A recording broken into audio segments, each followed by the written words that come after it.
No, I hear you, but we'll get to that later. Right now, this is big breaking news. We got to get to this now, Sasha. So let's go over this first. We'll get Freddie on the line and hopefully try to get Paulie on line too. My amplified unit, we got breaking news coming in, or at least what we believe, man. I got a couple of my correspondents out there in the world, Freddie Fruit Luperson and Paulie Pussface.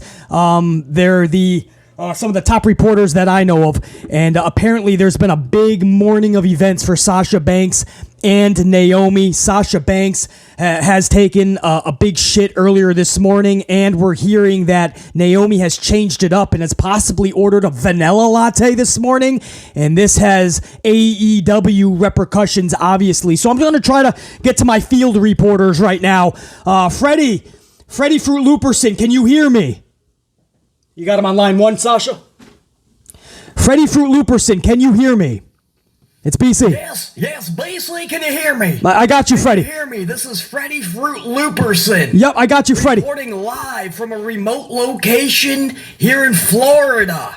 Okay, Freddie, I got you, man. What's the news that you got? Here's the deal, BC. We can confirm that between the hours of 7 and 8 a.m., Sasha Banks did indeed take a shit. This is the first time in nearly 5 days, BC, a monumentous occasion. But I can confirm this is Freddie Fruit Luperson from a remote location in Florida. And I can tell you right now, BC, we can confirm a shit did occur after several days of attempting and feeling uncomfortable. Sasha Banks has indeed taken that shit. Do you know what came about? Because she's been backed up for several days, Freddie. Yeah, well, she has been backed up big time, and we do believe it's a lot of nights of binging on DiGiorno pizzas and even Nathan hot dogs. But basically, we do believe that the culprit was Wednesday morning, a cream cheese with slight chai bagel that was consumed by Sasha Banks at another remote location here in Florida. We believe that cream cheese with slight chive bagel, that bagel was the culprit that blocked up Sasha for days later. But that's all put to rest. Today, basically, we can confirm between the hours of 7 and 8 a.m., Sasha has taken that shit. Well, Freddie, what does this mean for the future? Do we know now? What's next? Well, what it means, basically, I mean, this was huge. This was a huge shit 5 days in the making. So this tells us, if I can put on my journalistic cap and tap into all the education that got me to this point, basically all signs tell me, Freddie Fruit Luperson, that it's AEW confirmed. I mean, all signs are pointing to AEW now after that shit. I mean, you gotta be pretty obnoxious not to believe that that's the next step for Sasha Banks. I mean, this was a monumental occasion, basically. No doubt, Freddie. I appreciate it. I'm going to go over to my other correspondent, Paulie Pussface, now with news on Naomi. Thank you, Freddie. I appreciate it. Paulie, do you got me? It's BC. Paulie Pussface, do you have word on Naomi? Is he on line 2, Sasha? Paulie, do you got me? Hello, this is Paulie Pussface. How you doing, BC? Hey, Paulie, I'm doing good. I'm actually working at home, but I would like to be at a remote location in Florida because then I'd be in the lazy river right now. But anyway, BC, yes, I do have breaking news for you. This is regarding Naomi. I have word. My people down in Florida have told me that this morning as well, between the hours of 9 and 10 a.m., that Naomi has ordered a vanilla latte. Wow. Now, this tells us something big, BC. This tells us that there are big moves happening in Naomi's life. She never gets the vanilla latte. It's always the hazelnut or the caramel. Sometimes the dulce. But she never gets the vanilla, BC. This is a monumental morning. My people told me immediately, and I've been working the phone lines ever since, BC. And I think you know what this means. AEW confirmed, BC, after that vanilla latte purchase from the local Starbucks at a remote location in Florida. This is Paulie Pussface, BC, signing off. Thank you. Paulie Pussface, I appreciate that, man. big time. Paulie Pussface and Freddie Fruit Looperson field reporting for these two monumental stories. Sasha Banks did break her business finally after several days of being blocked up. That morning shit has just opened up the passageways, if I may. In that passageway, that tunnel leads right to AEW from what Freddie Fruit Looperson is saying. And the huge monumental Starbucks order, switching it up, Naomi getting a vanilla latte instead of the caramel or the hazelnut or the Doluce. It's a vanilla latte. And this shows you that the winds of change are upon us. These decisions and just what is happening, man, the monumental moments that are happening this morning within Sasha Banks and Naomi's life, it's easily, you can detect how easily it is for us to predict that AEW is next. I mean, this is AEW confirmed, as Freddie Fruit Looperson and Paulie Pussface has said. I mean, this is just a huge morning, and I can't believe that this is actually happening, but it's happening, man. This is what we've been waiting for. And now we have basically confirmation. I mean, now it's just a matter of the actual announcement. Thank you so much to Freddie and Paulie for those huge reports.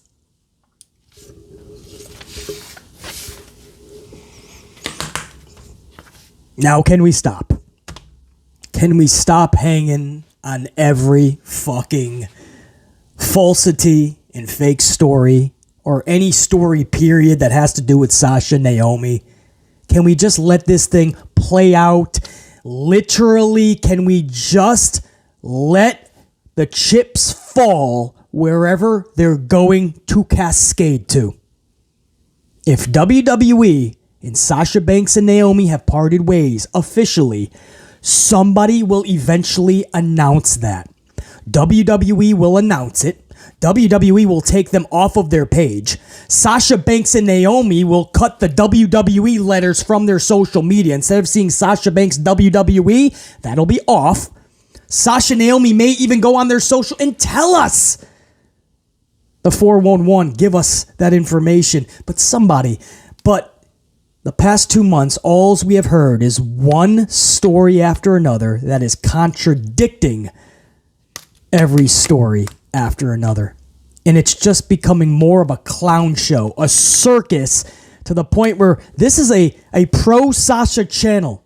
I fucking love Sasha Banks, not because I fanboy out, but because she's, in my eyes and so many others, the best female wrestler in the world is Sasha Banks. That's how immaculate she is. She's everybody's greatest match. She's the common denominator in everybody's greatest match. Whether it's a Becky Lynch, an Io Shirai, a Charlotte Flair, an Asuka, it wouldn't matter. She's their best match. Bianca Belair, Naomi herself, it wouldn't matter.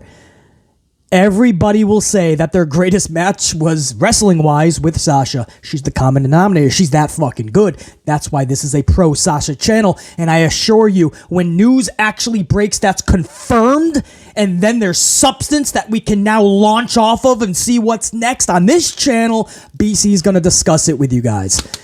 Until then, I just ask the community, let's just wait until there's confirmation from Sasha, Naomi, or World Wrestling Entertainment. That's not that much to ask, because it has gotten so much of a joke, and it's become so much of a joke, that this is basically where we're at. We all get a good laugh, right? A morning shit confirms AEW. A vanilla latte order confirms AEW. Funny shit, BC. But the sad part is, we're nearly at that point. They put professional wrestler in a bio. They didn't even stop to think that Sasha's already had that shit. And Naomi has placed that 3 or 4 times in the past several years. So she'll take it off. She'll put something else in. But she's had that before.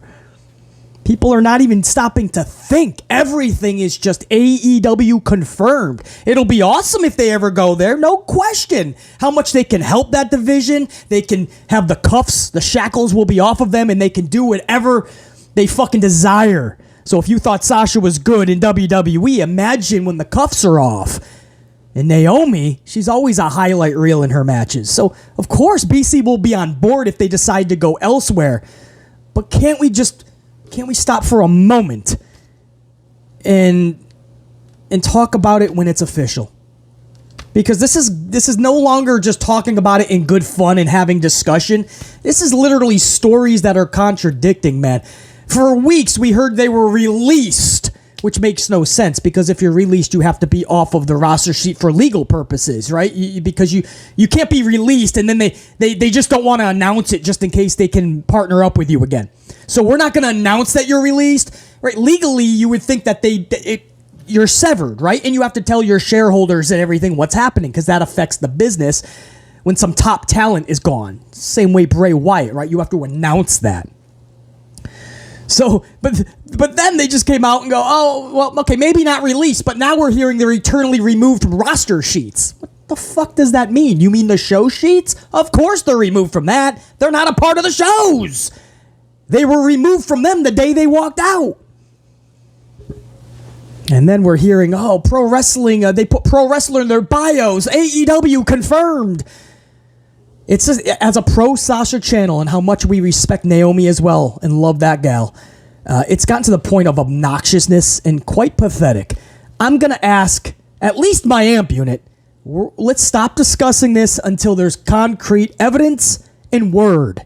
Then BC will be your one-stop source for all things Sasha and Naomi. Because this is a pro Sasha channel, and we do hold Naomi in such high regards. All right, let's get down to business, man. We are illuminating blue. That tells BC that this is indeed a SmackDown review. Thank you, Sasha. BC has so much on his plate. Let's just go by colors like we're fucking 6 years old again. But I like it, Sasha. It sets a good mood, a good tone. And real quick, man, a couple more things. We'll get to the SmackDown review, don't worry. But a couple more things, man, real quick. We got to give a happy birthday to one of our tried and trues on this fucking channel, JR9 Gaming. So, if you are a tried and true on this channel, I need you to do, not BC a favor, let's show some love and respect over to JR9. You guys call him the stat man on the channel. You know BC loves numbers. I love statistics. It's just how we derive a lot of facts. And I don't like opinions. I like facts.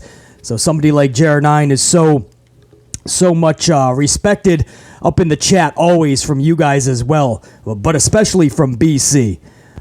Easily a right-hand man on the channel for sure. And it's his birthday, so my tried and trues, you gotta send JR in the comments below. I would have loved to have been live to do this and to see this live, but you guys need to send a happy birthday to JR. So down below, man, happy birthday, JR. If you are a tried and true of this channel, you know JR, man, show that love. If you're newer to the channel, it still would be cool if you show the love to JR. JR9 Gaming, but if you are newer, that's one of the right-hand men on the channel, dude. He's always contributing in the best of ways. When BC gets stumped on something or I need confirmation on something, I always go to JR9 first. So, happy birthday, dude! And I believe you're going to the Clash at the Castle over in September, man. I hope it's a fun card. I really do, man. I know the atmosphere is going to be fucking electric, so there's no better birthday present than being there in that atmosphere come September. I believe that's September, correct? Who the fuck knows anymore with this WWE schedule? Also, man, I want to give a super thank you back. YouTube added that super thanks button down below. I'm still trying to comprehend that, man. It's a pretty cool thing where you get to tip the performer even if they're not live. And in one of yesterday's videos, man, Adam Karaxin came through with a $9.99 super thanks. So a couple of coffees thrown to BC for all the work yesterday. So Adam Karaxin, man, I saw that super thanks. Not your first one either, so I really appreciate the support, man. Thank you for the tip. And that'll go to things like, I don't know, my Dunkin' coffee. Because as you guys can see, we're not making a fresh brew.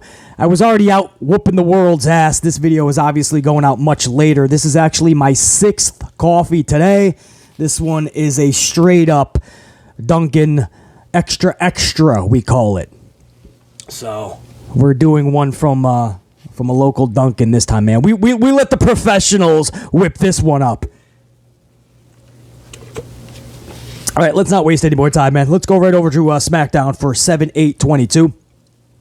The opening segment for SmackDown actually popped BC, man. I had to laugh because Roman Reigns starts this show and his entrance legit takes 10 minutes. 10 minutes, man. Like the dude thinks he's the Undertaker or some shit. But it does go with that character, you know? Every movement is methodical. It's not a wasted motion. Everything he does, where he turns, it's like fucking robotic, but not in like a Charlotte Flair way. It just goes. Let's say methodical, not methodical. Undertaker would be methodical. He's methodical. Or is it methodical? No, it's methodical. All right, Sasha, we might have to end the stream or end the video now, man. This review's done. BC needs more coffee. Anyway, it's no wasted movements or motions, man. Maybe it does take 10 minutes. But the point is, it took so fucking long that by the time he got settled into the ring, it was already time for a commercial break. So we literally had to go to commercial, and all we've had so far, the first 14 minutes of the show, by the time we came back from commercial, that's where it was, 14 minutes into the show, all we had was a Roman Reigns bloodline entrance. Oh, man. So at least when we went to break, though, there was some suspense that WWE tried to give us. Austin Theory was standing at the top of... That's right, I said Austin Theory. He was standing at the top of the ramp, and he had his briefcase in his hand, and he was eyeing Roman Reigns and those titles. And Michael Cole just keeps teasing a cash-in, even though we knew there was not a chance in Mr. McMahon's hush money fund that Theory was going to cash in last night. There was no way, bro. But WWE tried, because they knew. They were like, oh shit, we're going to commercial with just an entrance. So they paraded Theory out there just as like a decoy.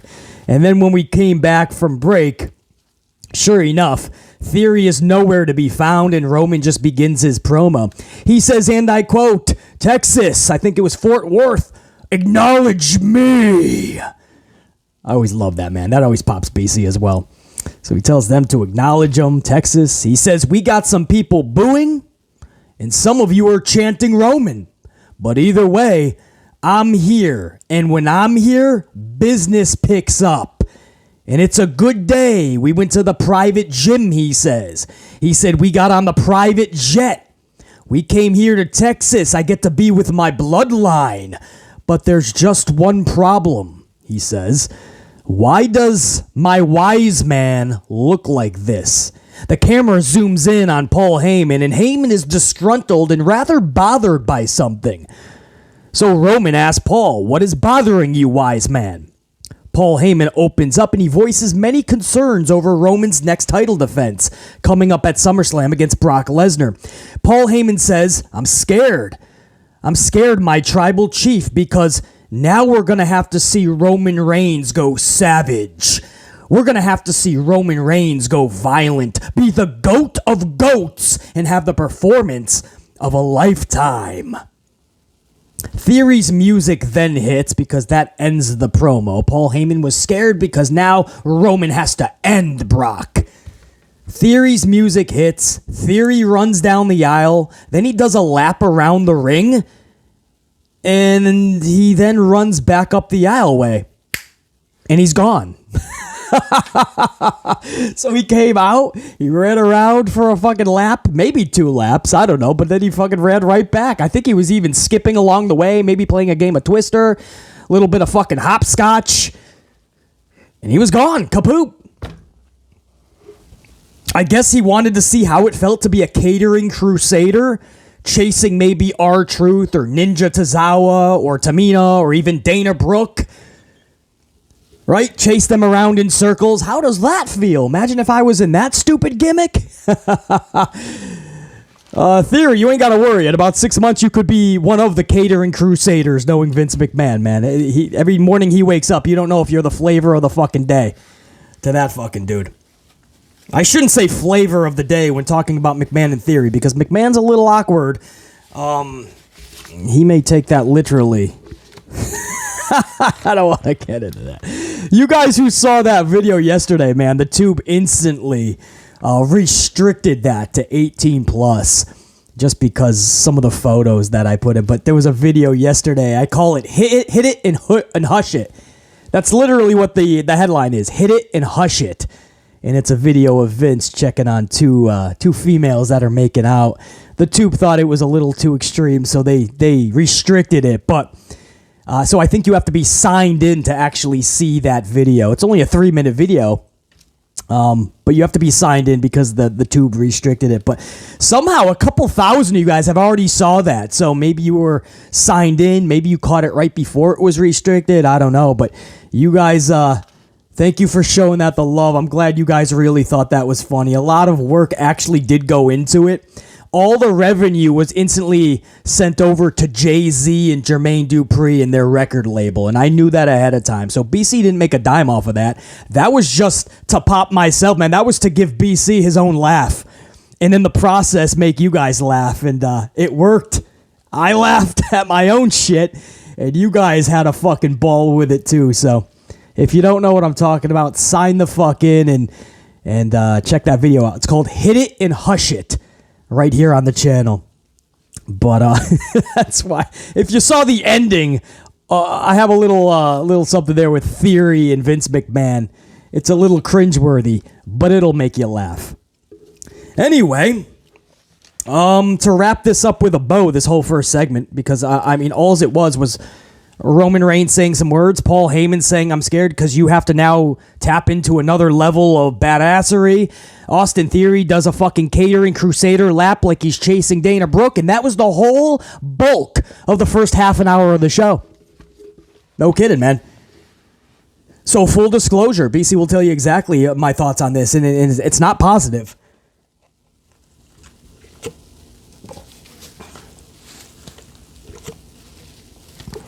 Fucking dumb, man. This woman nailed it. Brand new fucking girl. I never saw her there, man. This woman just nailed it. You could tell some of these baristas, you just look at them and you place your order and you're like, oh, they're gonna fucking crush it. And then you look at some baristas and you just know this coffee is not even gonna be what you ordered. Right? I'll be like fucking Naomi, right? Vanilla latte, very simple. You'll get somehow you'll get a double shot hazelnut espresso iced. Like, what the fuck? Anyway, so full disclosure, man, on this whole first segment, Roman and Brock's SummerSlam build is going exactly how I thought it would go. And that is exactly what was concerning most of us the most. It wasn't just BC, man. We have these concerns that they've already told all of their story in the first 67 matches. Their story has already been told too many times. They have nothing left to tell, and there is no creative in that company. So here we are. Nothing that was done last night excited you for SummerSlam. That's why I'm not even asking that, right? Everyone has their personal preference. Everybody has their separate opinion. It's all in the eye of the beholder. I understand, but nothing happened in that segment that would actually get you excited or intrigued. Literally, guys, nothing. I know different strokes for different folks, but I mean, I tried to dissect that segment last night from every type of fan's perspective. Nothing. We're going to see Roman go to new badassery. What the fuck does that mean? His drop kick's going to be higher? His clothesline's going to be harsher? He's going to hit Brock with 7 chair shots instead of 6? I mean, come on. When you've seen this 67 times, what do you think is really going to happen? I think it's like, what is it? Last man standing or something? They put a stipulation on it. Okay, so they're going to go through the barricade like we've seen nearly all 67 times. We're going to get chair shots. Maybe someone's going to go through a table. We're going to see 17 spears, 21 Superman punches, 12 F5s. And what, man? Come on. Like, this is the 68th time, and I'm being slightly exaggeratory here. Slightly. All right? I wouldn't doubt it if it was fucking 67. 68's coming up. The point is, by this point, if you're going to make this match, you better make it special, dude. You better add a storyline layer that is top notch. Now, the good news is can it be done? Technically, yes. You would have to give a fuck and spend a lot of time and effort, though, in telling the story. And I mean, it starts in Stamford, Connecticut, 5th floor, that creative boardroom, that's where it starts. Then the performers can take the material and try to hit a home run with it, maybe even a grand slam, if that's not asking too much. But we've seen just recently, right? Was it WrestleMania that they just took each other on? And that's where Roman became the double strap champ, unified, undisputed. I think that was WrestleMania. The point is, that story going into that, I felt that was one of, if not their best story told. I mean, I remember Brock Lesnar chasing them in the parking lot, right? He had a forklift and he put it right through the limousine. Wise Man is fucking confused. Which way do I go? Which way do I go? Roman, Brock, where do I go? He's jumping in fucking limousines. He's siding with Roman. There's a ploy. There's a plan. We don't fucking know. It was their best story. And that was most recently. But this is what I was concerned with. They put all their eggs into that one basket.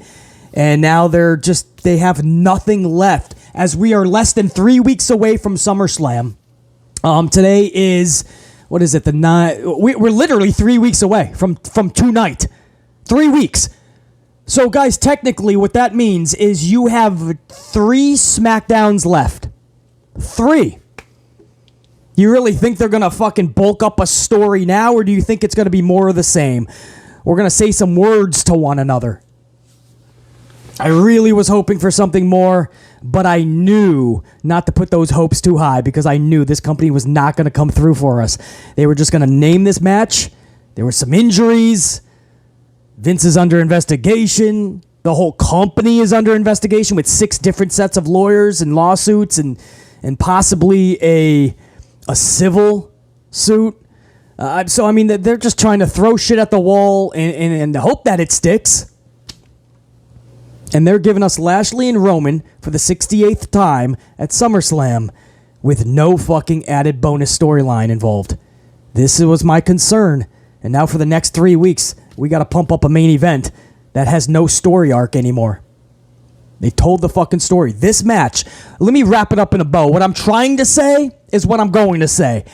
Let me be as blunt as possible. This match, Roman Brock SummerSlam, should not be happening. That's not an opinion, factually. Even if you, listening to this, don't even mind the match for SummerSlam. No, you're saying it doesn't matter, basically. I think it should be happening. I'm saying factually, for what it does for the company, what it does for the performers, what it does for everybody involved, including the majority of the fan base, it does not help. It hurts it more than it helps it. It lessens prestige more than it has positives in it. The negatives are far outweighing it. And that's how I come to a conclusion of factually is something better or worse. This match for SummerSlam makes the entire event worse. Just does. I wanted to say different. I wanted to give it another chance. This was the night. This SmackDown, man, knowing that Roman's coming back, this was the night to really bump up any type of storyline that you're going to tell. They failed. This match, I will reiterate, I will double down, I will stick with these words. This match should not be happening at SummerSlam again when you don't even have a story to latch on to. The history, basically. The history of the two. I just literally saw them again just months ago, man. I mean, how many times do we honestly do this? This is just an easy go-to, man. Every time there's an issue, let's just go to Brock and Roman, Brock, Roman. At some point, we have to hold the old bastard in Stamford accountable and say, no, unacceptable. Do something different. Do something better. Do something interesting. Do something exciting. Do something for the fans. Do something for your talent. Stop just trying to parade out the same old to make a quick buck. Up next, the Viking Raiders then squash Jinder Mahal and Stanky in a 60-second match. But BC has to ask the question, didn't the Viking Raiders return to take out top tag team faces The New Day a couple of weeks ago? They came back, they took out the top faces in the tag division anyway. I don't know if that's saying much. The tag division is non-existent. But they beat up The New Day. That's telling everybody they're fucking more heelish. And now last night, they're taking on a heel team. The last 2 weeks, the Viking Raiders have beat down The New Day. Now last night, they're in there with a heel team. I don't give a shit if Stanky is a dancing dumpster fire and transitioning into a face. He's still a heel assigned with Jinder Mahal. So this is what I mean about blurring the lines and muddying the waters in a way that's just confusing your audience. This isn't a fun thing. Right? Oh, they're kind of heel. They're kind of face. They're not really labeled BC. They're the new ruthless, vicious Viking Raiders, right? Wasn't Cole saying something like that last night 10 times? They're the new vicious. The more fucking ruthless, vicious Viking Raiders. He was saying something like that. And I'm like, I'm not seeing anything more fucking ruthless or vicious. I'm seeing confused individuals because they're getting confusing booking and in the process confusing everybody watching this shit. You know, you still have to have that line, man. Are people heels or are they faces? And that way when they turn, it's more fun for everybody. But more importantly, we can understand it better. These dudes came back on a mission, it looked like. They took out the top tag team, the faces, The New Day.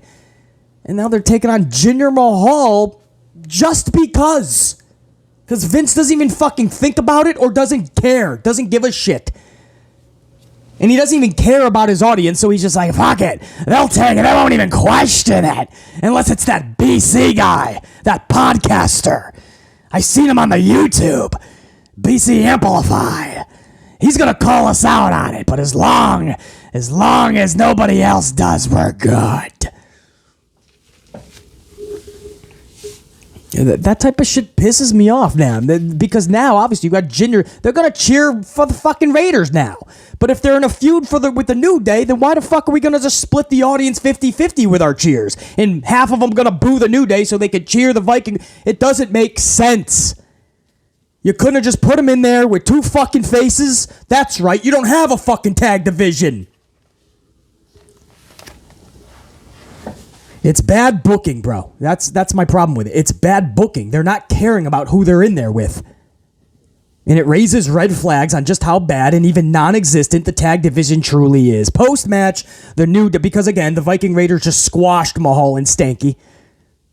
Stanky's too busy fucking trying to break it down, doing his best fucking MC hammer. Oh! Where was I? Post-match, the New Day comes to the ring. No, that was the New Kids on the Block, man. Oh. The right stuff. What the fuck was MC Hammer? You can't touch this. Oh. You can't touch this. That's it, man. They were similar. And then there was Vanilla Ice. Ice, baby. Boom, boom, boom, boom, boom, boom. Now, ice, baby. Boom, boom, boom, boom, boom, boom. Yo, stop. Collaborate and listen. Ice is back with a brand new edition. Oh! You can take BC out of the 80s. You can't take the 80s out of BC, bitch. Anyway, post-match, the New Day comes to the ring to avenge the past 2 weeks of beatdowns, but they end up getting a third week of beatdowns instead for their efforts. Thanks for coming. You win no prize money. And this is what I mean, man. This is not even, it's not fun. And it's rather lame. Because it's not a story, man. Viking Raiders came back. They beat up the New Day. The next week they come out, they beat up the New Day again. Last night the New Day tries to get some revenge, they get beat up again. Okay, and then we're going to do this until SummerSlam? Seriously. That's not a story. And this is a company. It drastically needs a storyline, man. We need story. I say this all the time. We should be getting 3 to 4 actual storylines we care about every single week. Both shows, 3 to 4. That's not a lot. That's not moving mountains, man. You act like BC is asking for the fucking... BC, that's never going to happen, man. That's impossible, BC. 3 to 4 good storylines on a fucking 5 hours of main roster television every week. 3 hours on Monday, 2 hours on Friday. I'm not even counting NXT. I'm not counting main event or any other fucking thing. 5 hours. You can't get 3 to 4 storylines we give a fuck about. This is the same shit. And you know what? I got my fucking notes right here. Listen to what I said about New Day and Viking Raiders. This was just last week. Hold on. I'll stay here as long as it fucking takes. I want fucking... This is exactly what I had in my notes last week during the Viking Raiders and the New Day segment. And we're going to see together if any of this changed. Hold on, I'll find it. Or I'll have fucking Sasha. Maybe I need Sasha to find it. No, I got it. All right, ready? Okay, this was last week, guys. This was July 1st. I think this was right before Money in the Bank, right? So this is what I had in my notes. I'll take it from the top. I wonder what happened earlier, because I started it with wish I could tell you things made sense afterwards, but of course I can't. What the fuck did I talk about before that? Was that Oh, I think that was Baron Corbin winning the Battle Royal and how just fucking obnoxious that was. So then I started the review for New Day last week, telling you guys that I wish I could speak more positively and tell you things made sense, but no. New Day was talking shit about Vite. This is what I had in my notes, and you tell me if anything changed this week. Last week I said the New Day talked shit about the Raiders. The Raiders hit the ring as if we're going to have a match, but the Raiders just beat up the New Day. Segment just ends just like that. 2 straight weeks in a row, New Day gets a beat down. And I say, this is what BC was talking about. Is it possible? This is what I have in my notes last week. Tell me if it changed. Is it possible, even in the most simplest of forms I wrote down, that we could maybe, just a little bit, get any semblance of a storyline with the New Day and Viking Raiders? Something interesting, not just a quick 30-second beatdown. Tell a story. It doesn't have to be even that great. Our bar, this is what I wrote. Our bar is so low with these WWE shows these days that we'll take a mediocre story and then go from there. But the same redundant toddlers arguing at recess angle is just not fun. It's not interesting, it's not intriguing, and it's not captivating. End quote from BC Amplified. That was the New Day segment getting beat down from Viking Raiders last week. Now, here we are a week later. Same fucking thing. Nothing changed. Literally nothing. Literally nothing changed. Same thing. New Day comes down. New Day gets beat up in 30 seconds. Segment ends. Still, nothing to latch onto, nothing to care about for SummerSlam or whenever they'll probably face each other this Friday night, then next Friday night, maybe take a week off, and then for the third time in 3 weeks, face each other at SummerSlam. Knowing this company, it's the rematch capital of the world, WWE. So absolutely, you'll get this match several fucking times over the next several weeks. And if you're wondering, yes, we've already seen New Day and Viking Raiders 4 times in the past. So it's already a rematch the next time we see it. This is just a new badass, vicious, ruthless Viking Raiders. That's what they're being sold. They just don't know if they're faces or heels. Therefore, we don't either. Basically, that's the thing. They're so ruthless. They're going to beat up everybody. They're going to be so cool. We're going to cheer them. No, we cheer for good booking. And the performers backing that up.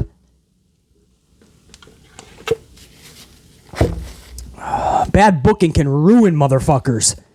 We got behind War Machine for a reason over in NXT. There's a reason why we just cannot get behind the Viking Raiders. They've botched them any which way imaginable. I gotta move on. This will just give everybody a headache. But Gunther was next up, standing in the middle of the ring with Kaiser. Shinsuke Nakamura hits the ring and says he wants to earn an IC title shot against Gunther by defeating Kaiser.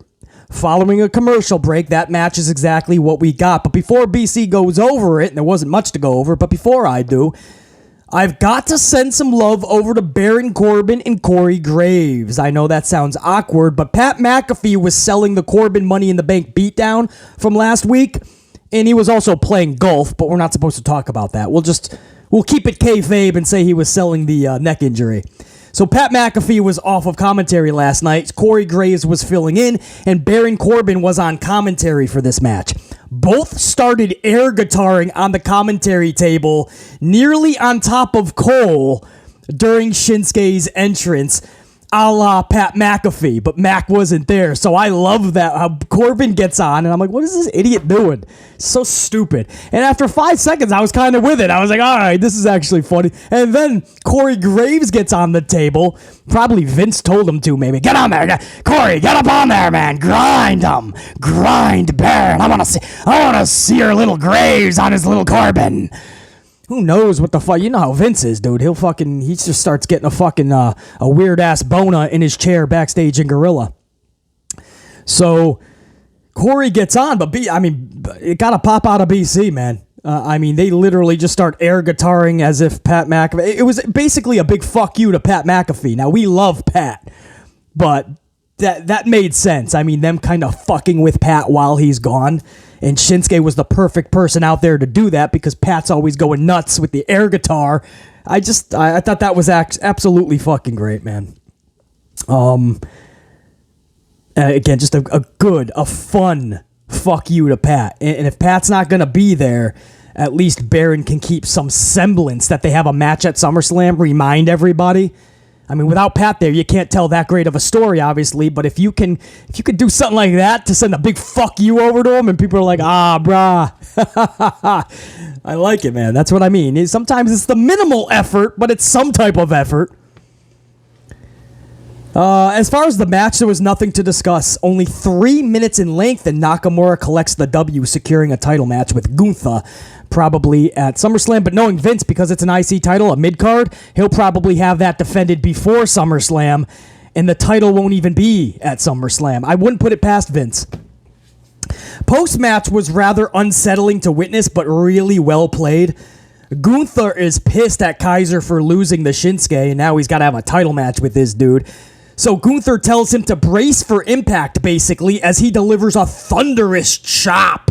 Heard round the world, man. It's still echoing in the Pacific Ocean as we speak. This chop from Gunther on his own dude Kaiser was fucking sick, bro. Absolutely nuts.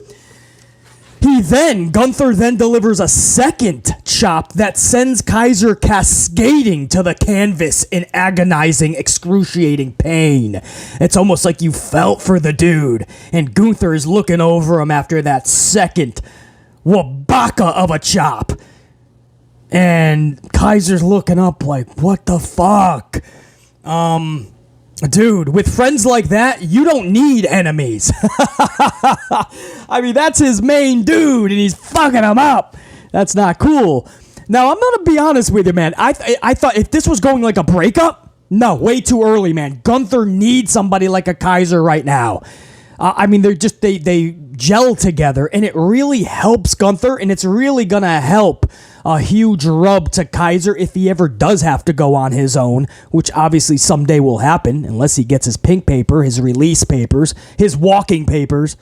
In this company, you never know. But it's way too early to split that shit up. But it looks like it's just going to be like Gunther is going to have that layer to him, where even his own, it could be his own family. And if you put him into a hole, he's going to fuck you up. So I like that layer of Gunther, and it brings that real tense aspect to these two. You never know what mood Gunther's going to be. It's almost like a little abusive relationship where Kaiser always has to fucking be careful of what he says around Gunther. And if they ever do break up in the future, which is obviously has to happen, Kaiser now has a leg to stand on, right? It'll be the day that he finds his balls and he stands up to Gunther. That, my friends, is what is called long-term storytelling, long-term booking, and it's needed in pro wrestling. And that's what I mean. Sometimes it starts from the littlest of planted seeds, but it doesn't matter how little the seed is. If you plant it correctly, no matter the size of the seed, it will grow. It may take time. It may grow fast. But those seeds will eventually turn into something prosperous. But if you don't plant the seeds, you'll never reap the rewards. You'll never get the fruits from that ground. Plant those seeds. I like it. Very good on that Gunther segment. Michael Cole then interviews new SmackDown Women's Champion Liv Morgan, center of the ring, to start hour number 2. It was good. Liv is very excited, very emotional. It would have been really cool and extra special if they did one of those backstage intimate. Did I add an N in there? Intimate. Right? A real intimate type of JR. Remember when he used to cut those backstage interviews? JR used to do them fucking flawlessly, man. And they were always a hit. But you know what I'm talking about, man. When you're backstage in like a secluded room. The lights are dim. You're in these real comfortable chairs. You're sitting kind of like face to face or right next to each other. Jim Ross is asking you questions. And, you know, it's a intimate portrait into a little bit more of a personal aspect of not just the character, but their backstory and where they're headed career-wise. Anyway, my point is, it was just one of those things that, man, I would have loved to have seen Liv in that type of thing with maybe Michael Cole. And again, Jim Ross always used to be good at those, and they were always a hit. I always thought that they should do a weekly one of those backstage intimate interviews with Renee Paquette.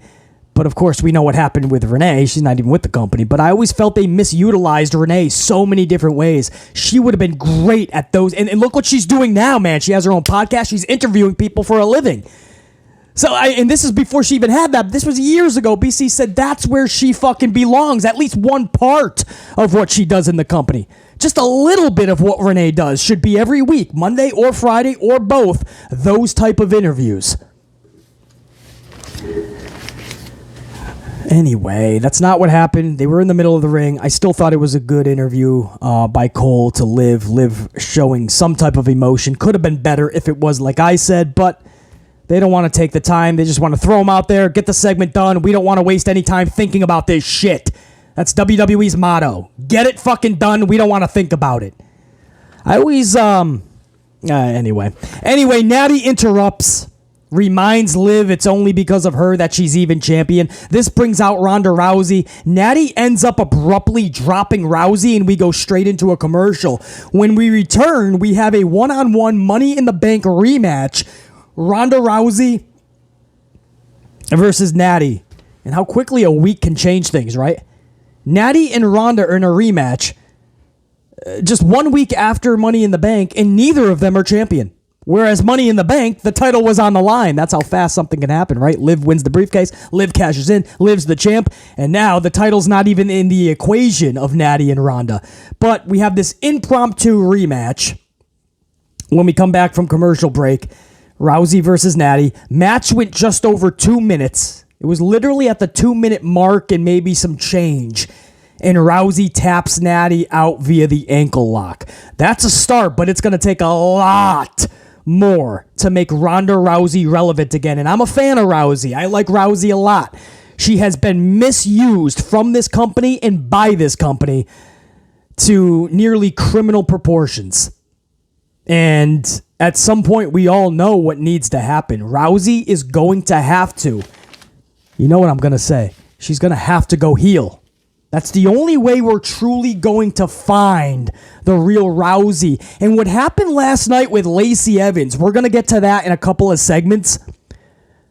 But you guys know what I'm talking about if you did see the show. What happened with Evans is kind of alarming because now I don't know if Vince is going to pull the trig and turn Ronda heel. I'll explain what I mean in just a couple of segments, man. I gotta go over a fucking modeling agency first. We'll discuss. Let me get a swig.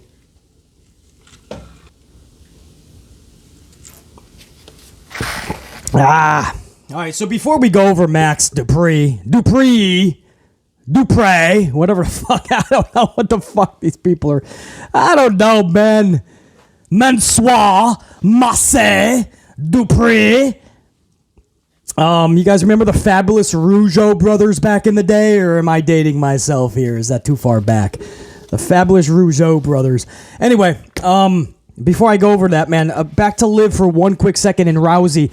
By the time you guys see this, maybe it's official, but the WWE is really piping up that a challenge has been sent Liv's way for SummerSlam.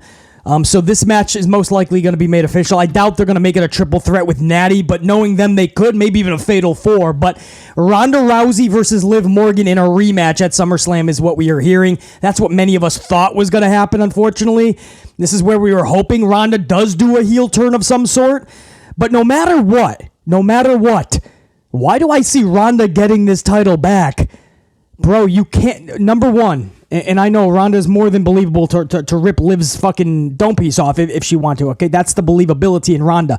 You cannot do that to Liv Morgan. Fuck transitional, fuck hot potato, because that's what this would be. Not even this is called hot potato with a title. This is the exact definition. You can't do that to Liv. Liv, and I hate the word deserves in pro wrestling because today every fan tries to sound smart by using wrestling terminology. Like, they deserve it, and they don't even know what the fuck the word deserve means in pro wrestling. No, everybody doesn't deserve jack shit.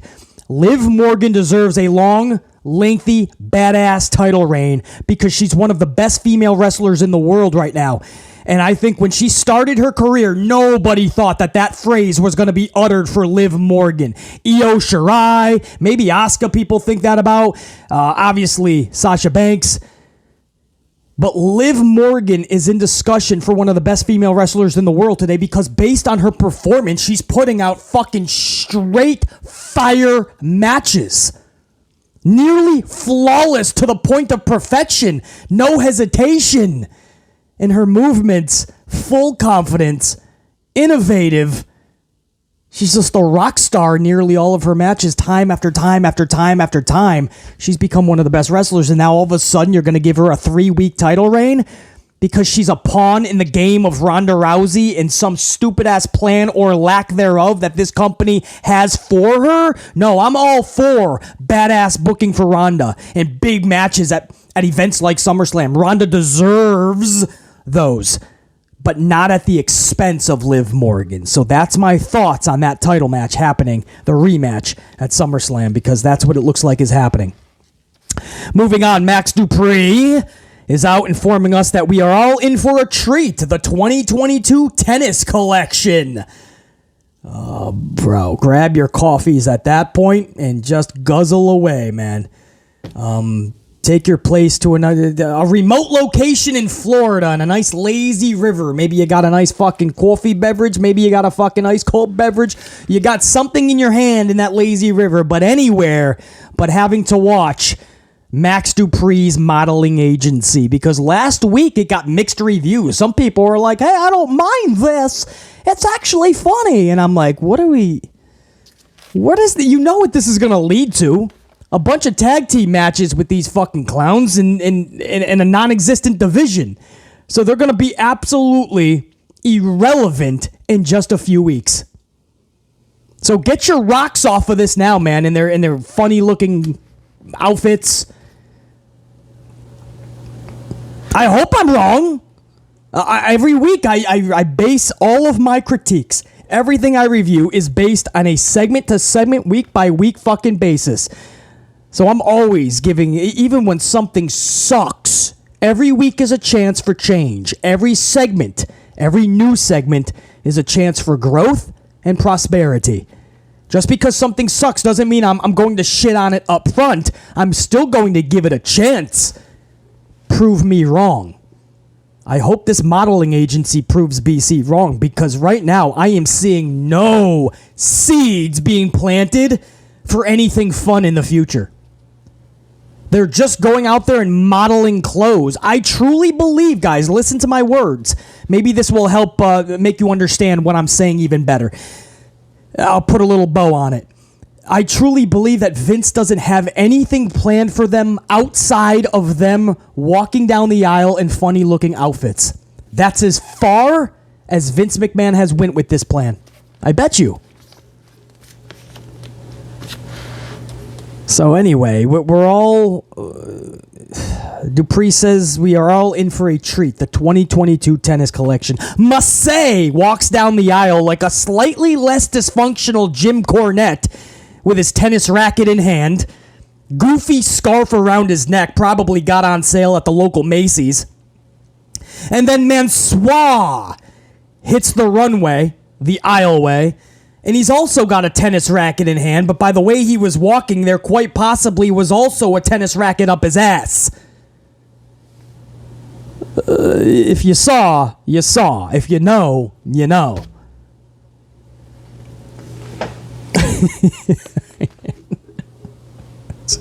So I just thought about BC makes his own. Honestly, the reason I created this channel, honestly, you guys know the facts. It was to make my own self laugh at first, man. I always said if 25 people are watching, cool. But if as long as I'm laughing at myself, dude, it's funny. If I could get a pop out of myself, bro, I'm fucking gonna have a channel and have fun. Oh, BC laughing at his own material.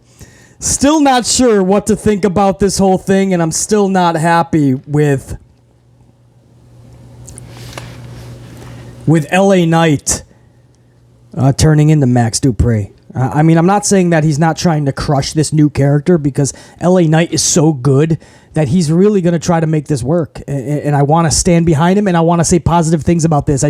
Right now, I'm hoping that this is just the character development of it, but I just don't think Vince has anything planned in the future. I'm hoping I'm wrong. As I said, I'm going to give this every week. I critique this as if it's new.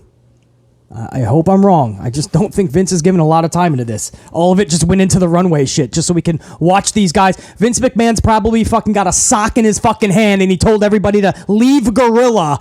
I'm gonna watch this by myself, and he's watching these dudes strut down the fucking aisle and do all these poses. We know Vince is a little quirky and a little awkward and a little cringeworthy. He loves that type of shit.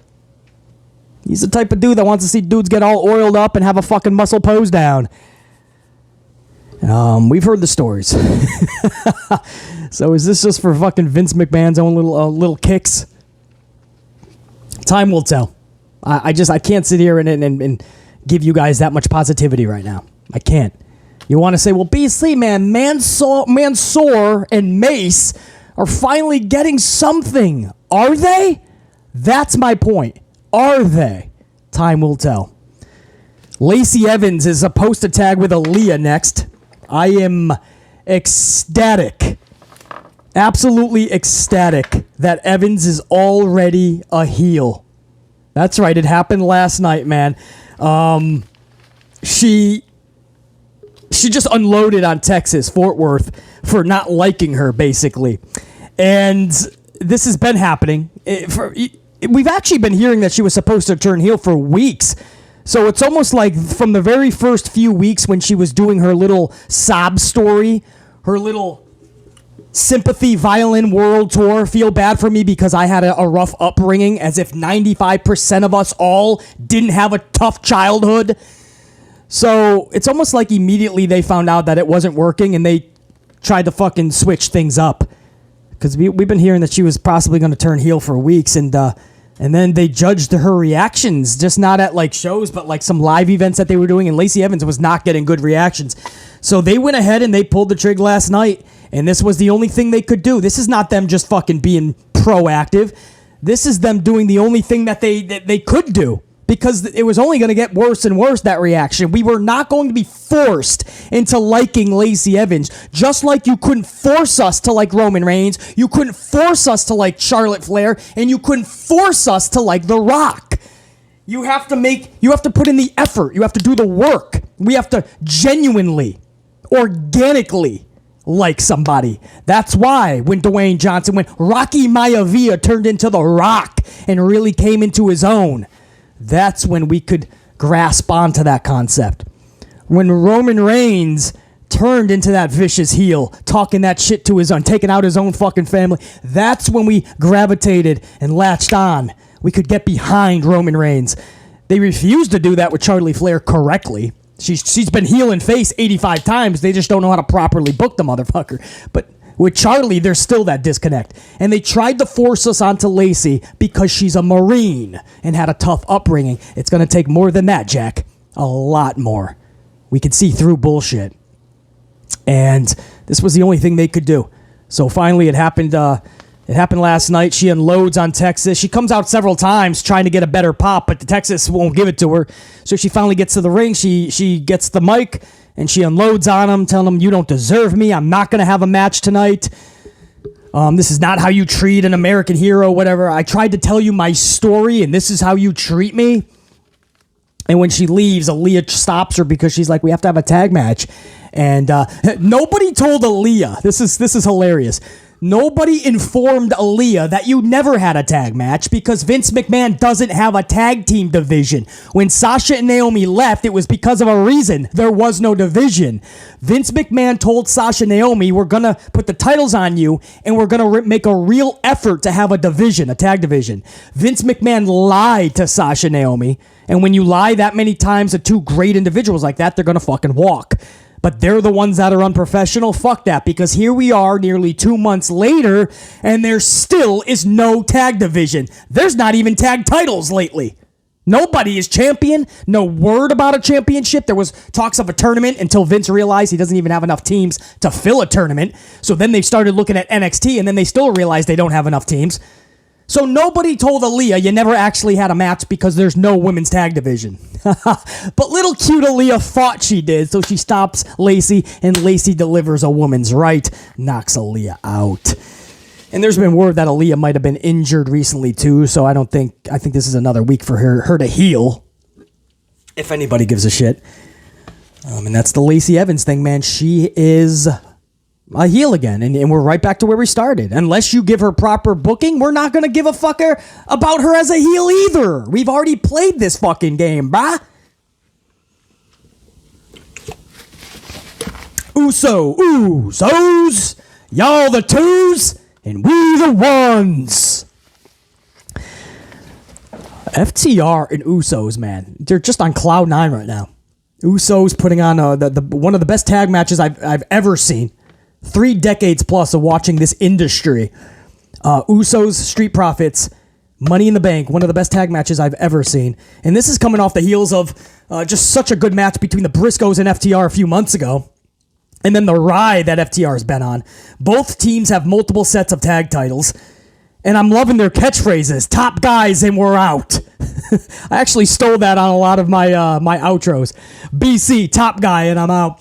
And I'm also loving the you the twos, we the ones, man. I don't know. I just feel like Usos and FTR. Wouldn't that be a dream? We use the words dream match, too, to sound like fucking wrestling fans. A dream match. A banger. And it makes it sound stupid, but come on. If there's ever a tag dream match, man, Usos versus FTR at the top.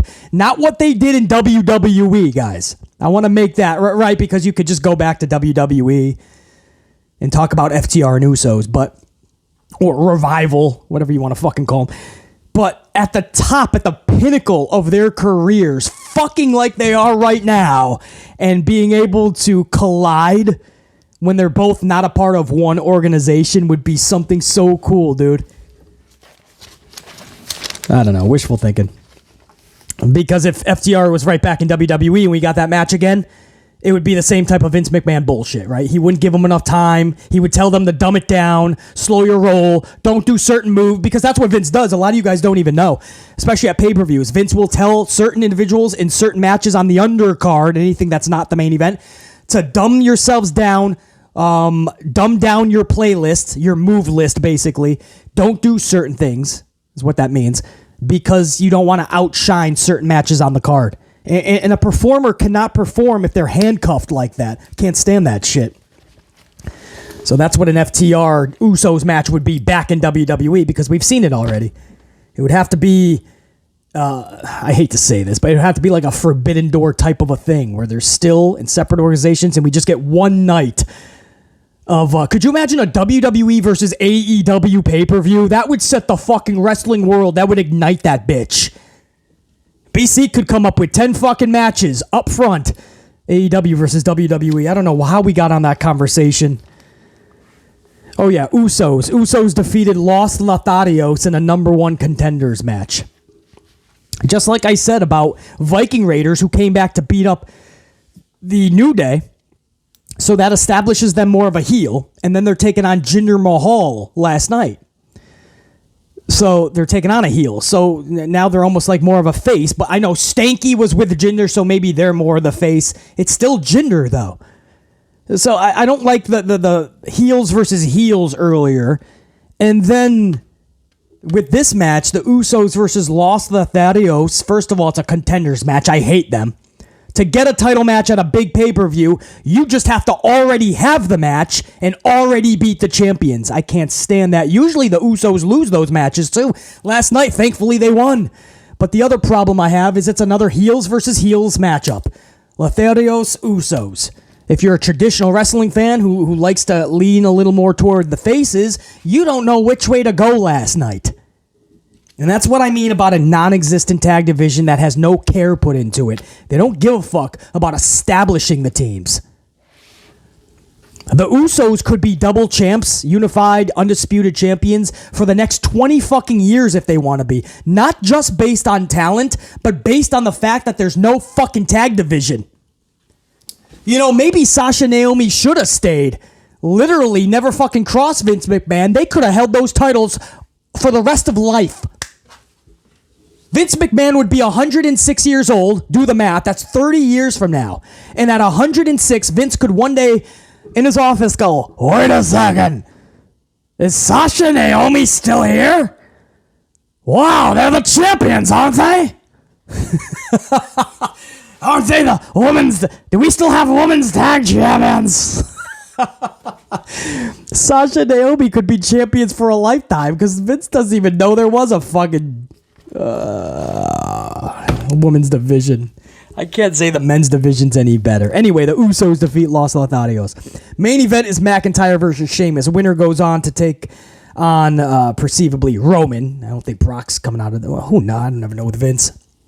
But it looks like it's going to be Roman and Drew because there's already so much promotional work and marketing that went into Roman versus Drew. So we already know that match is going to happen at Clash at the Castle. But the main event last night was McIntyre versus Sheamus. Winner goes for the title at Clash. So this was the match to get into it. The match never really happens. Drew ends up fucking up Butch and then chops the top rope off with Angela like we saw. Was it several weeks ago? Or was that on a pay-per-view? I think that was WrestleMania, maybe, where he chopped all the ropes with Angela. They tried to do that again last night. It was just a top rope. And then when the rope snaps, fire comes up from the turnbuckles or the ring post like Kane used to do. So I don't know how fire would come out if Angela chops a rope, but okay. Bells and whistles, smoke and mirrors, so nobody realizes that we never actually got a main event match. There was no wrestling match to end the show. Sheamus versus Drew never actually happens. The top rope gets chopped off by Angela after Butch gets beat up by Drew. And then I think the saddest part in this was that poor Angela, the poor girl, got bent during this stunt. So the chop rope gets cut, and then the sword, you can see. Nobody said that this was a real, genuine, steel, prestigious sword, right? I hope we didn't think that was the case. And if you did think that, you just found out that that was not the case. I hope you by now know that the Easter Bunny is not real and Santa Claus is your mama and your dada, or whoever the fuck your guardian is. That's most likely Santa Claus. Because if you thought Angela was a real sword, you found out last night when it was bent in 2 different fucking areas that it's not a legit sword. Or if it is, that is one of the cheapest motherfucking pieces of metal I've ever seen. Pieces of steel I've ever fucking seen.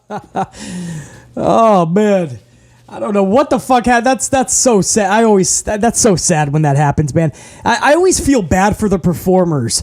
It's like those spots where you place somebody gently on one of the wood tables because you know they're so flimsy, because it's got to be easily to go through. But sometimes it's so flimsy that even when you gently place somebody on the table, you ever see those spots where the table breaks?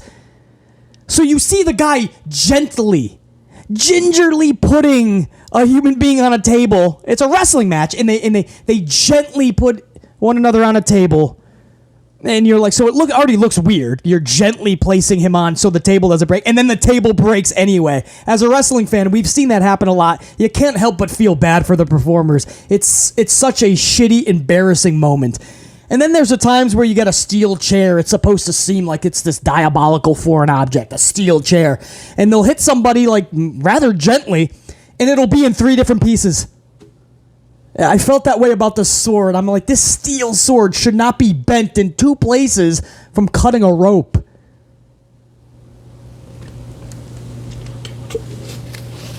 Anyway, doesn't that suck when we're talking about a main event wrestling match to get to a title match, and the biggest talking point is Angela's bent stick.